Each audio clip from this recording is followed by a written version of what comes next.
எல்லாரையும் ஒருங்கிணைக்குன்னு சொன்ன ஒரு மூத்த நிர்வாகி அவரை கெட் அவுட் சொல்லிட்டதுக்கு அப்புறம் அவர் தனது பயணத்தை ஒரு புதிய இயக்கத்தில் தொடங்கியிருக்கார்.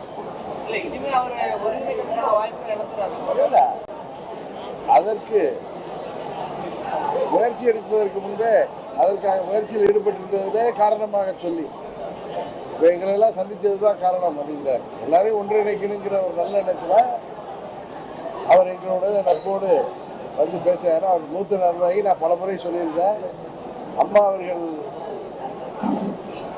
புரட்சித் தலைவர் மறைவுக்கு பிறகு ஜேஎனி கண்ட காலத்திலிருந்து எங்களுக்கு கிட்டத்தட்ட 37 வருடமாக நல்ல நண்பர். இப்போது மாற்று இயக்கத்திற்கு சென்றாலும் எங்களோட நட்புணர்வோடு பழகக்கூடியவர். அவர் ஒரு முயற்சியில் ஈடுபட்டார், அதுவே அவருக்கு ஆபத்தாக முடிந்து அவரை கட்சியிலிருந்து நீக்கியதால் இன்றைக்கு அவர் தனது பயணத்தை, அரசியல் பயணத்தை வேறொரு இயக்கத்தில் தொடங்குகிறார். உங்களை தான் சந்திக்க வந்தாரு, அங்க சந்திச்சீங்க. அமமுகவுக்கு வந்திருக்கலாமே, ஏன் அவர் தாவேக்காவுக்கு போனார் அப்படிங்கிறது தான் இது. ஏன்னா நீங்க 3 பேரும் அதாவது என்னை அவர் சந்தித்ததெல்லாம் நட்பு ரீதியாக தான். இன்னும் சொல்ல போனா அவர் 26 சேர்ந்து முன்னாடி வந்த ஞாயிற்றுக்கிழமை 23 நினைக்கிறேன், அன்றைக்கு கூட என்னை சந்தித்தார். அப்பொழுது இதை பற்றி பேசவில்லை. அவர் திரு விஜய் அவர்களை சந்திப்பதை பற்றியோ இல்லை தாவேக்காவில் சேருவதை பற்றியோ எம்எல்ஏ பதவி ராஜினாமா செய்வதை பற்றியோ கூட சொல்லவில்லை. இப்பொழுது வேறு ஒரு இயக்கத்தில் இருந்தாலும் எங்களோட நட்போடு பழகக்கூடியவர். அதனால் எங்கள் கட்சியில் அவர் ஏன் சேரலைங்கிறது அவருடைய தனிப்பட்ட விருப்பம். நீங்கள் அண்ணன் செங்கோட்டையன் அவர்களோட தான் அரசியல் விமர்சகர்கள் என்ன சொல்றாங்கன்னா, செங்கோட்டையன் போனதுனால ஓபிஎஸ், டிடிவி உள்ளிட்டோரையும் அவர் தாவேக்காவுக்கு கூட்டிட்டு வர்றதுக்கான வாய்ப்புகள் அதிகமா இருக்கு அப்படிங்கிற. கூட்டிட்டு வர்றதுன்னா என்ன சொல்றீங்க? கூட்டணிக்கு அழைச்சிட்டு வர்றதுக்கான வாய்ப்புகள் அதிகமா. நான் உங்களுக்கு 3-4 மாதங்களுக்கு முன்பே சொல்லியிருக்கேன், சில கட்சிகள் நாங்கள் கூட்டணிக்கு வர வேண்டும் என்று. குறிப்பாக நான் செப்டம்பர் 1 தேசிய ஜனநாயக கூட்டணியை விட்டு வெளியேறிய பிறகு என்னிடம் சில கட்சிகள் அவர்களது கூட்டணிக்கு அம்மா மக்கள் முன்னேற்ற கழகம் வர வேண்டும் என்று என்னோடு பேசிக்கொண்டிருக்கிறார்கள் என்று சொன்னேன்.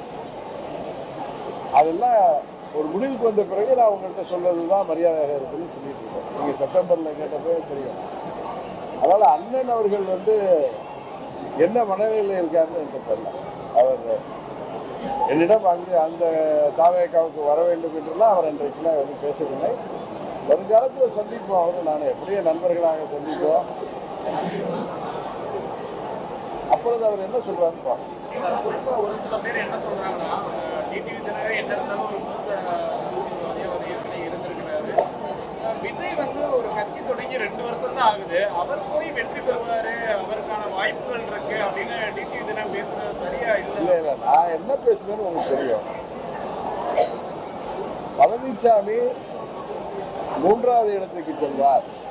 இன்னைக்கு நானா எதுவும் சொல்லலை, ஊடகத்துறையை சேர்ந்த நண்பர்கள், சர்வே எடுக்கிற பல நிறுவனங்கள், எங்களோட தொடர்பில் இருப்பவர்கள் சொல்வது, திமுக கூட்டணிக்கு போட்டியாக தாவேகா தலைமையில் ஒரு நல்ல கூட்டணி அமைந்தால் திமுக கூட்டணிக்கும் தாவேகா கூட்டணிக்கும் இடையேதான் போட்டி இருக்கும் என்று அவர்கள் சொன்னதைத்தான் நான் சொல்றேன். அதே நேரத்தில் நான் திரும்ப சொல்றேன், நான் எந்த கட்சியோடு கூட்டணி முடிவு இன்னும் எடுக்கவில்லை. எங்கள் நிர்வாகிகள் கருத்தை தான், நான் தொண்டர்கள் கருத்தை தான் செயல்படுத்த முடியும். நானா எனது கருத்தை திரிப்பதில்லை.